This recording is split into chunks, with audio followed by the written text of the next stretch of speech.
It's so awkward, isn't it? You want to sit them down and say, look, I don't know if this is right for you.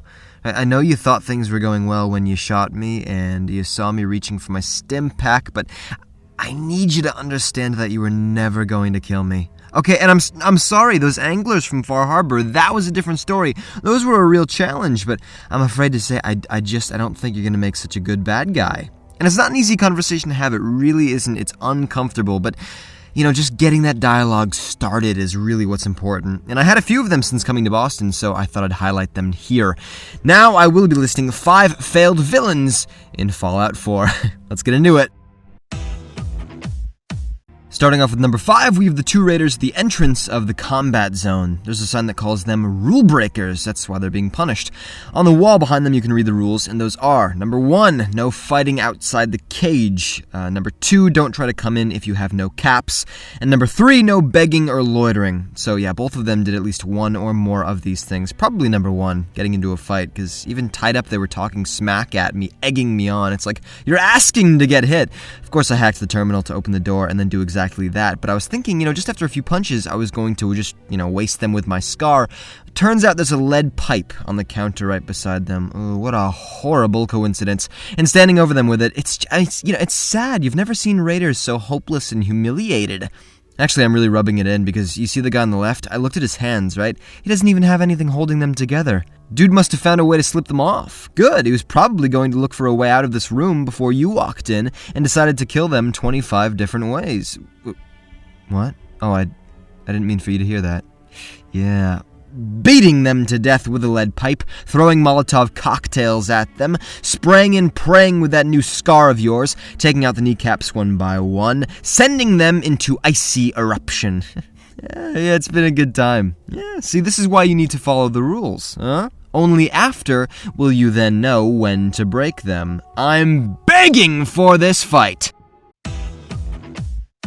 Number 4, we have Doc Crocker. Apparently he changes people's faces, makes them look entirely different, with no trace of it ever happening. Funny, because the man's left behind so many traces, I feel like I can build a human being in his wake.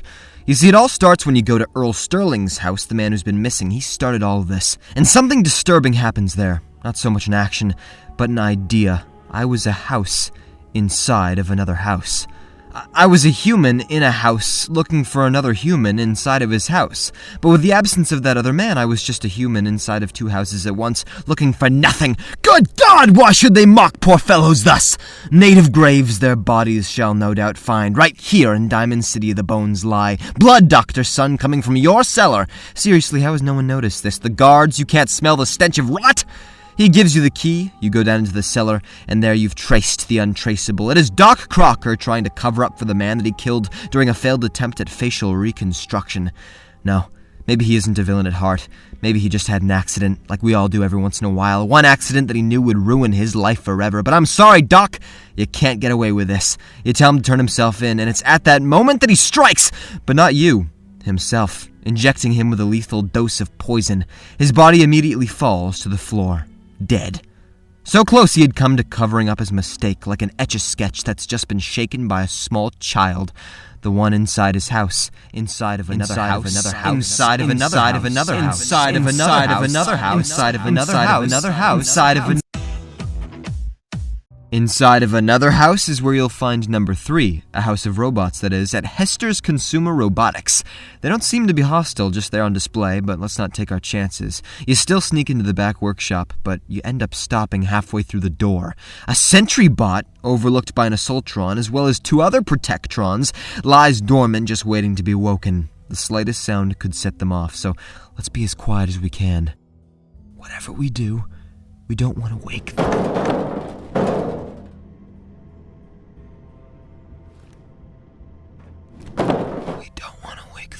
Here, because I think it'll be the most... Oh, it's got me!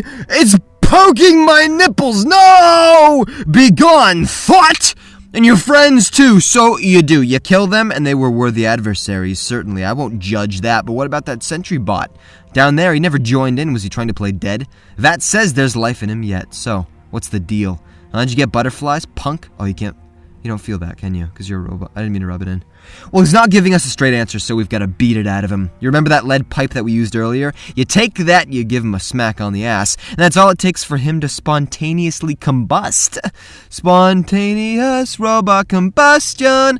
Usually these sentry bots just tear you apart. This one, you exhale too close to him and he self-implodes. A shameful display for someone of your making, really. You're lucky I killed your friends, or you would have never heard the end of it.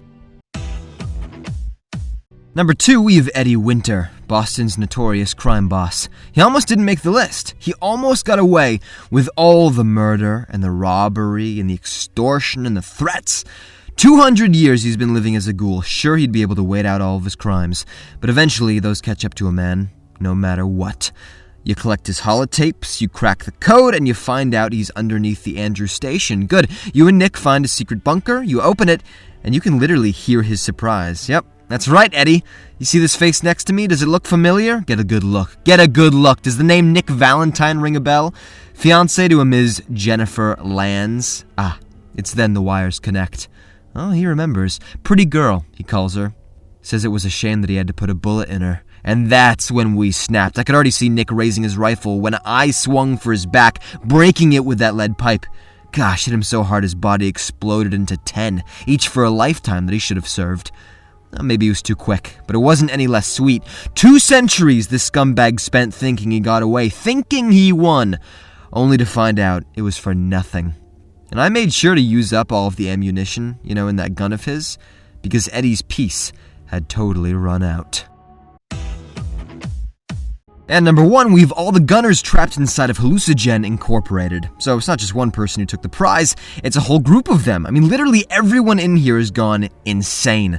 Apparently these gunners came here looking for technology from this special weapons program, but they ended up causing a major chemical leak. It's not just like getting a whiff of nitrous oxide and feeling a bit happy. This is more like your skin starts to disintegrate, you might fall unconscious and then stay in this paralyzed state. Your adrenal glands, wherever those are, rupture, causing hysteria as well as frenzy, which is why everyone in here seems to be beating on each other. They don't even know what they're looking at. They're shouting at the voices inside their head. They're hallucinating so badly they think the people around them are T-Rexes, but ready? Their arms are as big as their feet usually are, and their feet are as small as their arms usually are. It's crazy! I think I heard one of them say they saw a man dressed as a house running at them. I mean, it's just ridiculous. So you'll have a fun time walking into a room and you see them shooting each other, setting themselves on fire while screaming that the voices are telling them to kill more and more. Keep killing! And every once in a while you can even interact with some of them. One guy called me a kitty. Here, kitty, kitty. Then he said I have bugs in my fur, which I don't. So I clawed him to death. With my razor nails, I've clean and beautiful fur, thank you very much. I grew Ferglen, Gusbucket Ergen. My head feels hefty. What the heffin'? Oh, I need a mirgen to look in. Oifim ro blundis con pithel steed. Oh no. See wall per fig wallop. You can't go out there. There seems no end to its deho penis. Example. Oh my god, that was some fresh air. That was rough. So no wonder they took number 1. But all of them, honestly, were pretty dumb. So there you have it. 5 failed villains in Fallout 4. If you enjoyed the video, please like, comment, and subscribe. And down below, please tell me, are there any others you would like to add to this list? Alright, thank you very much for watching. If you have to deal with these kinds of people yourself, again, I suggest investing in a lead pipe. It's done wonders for me.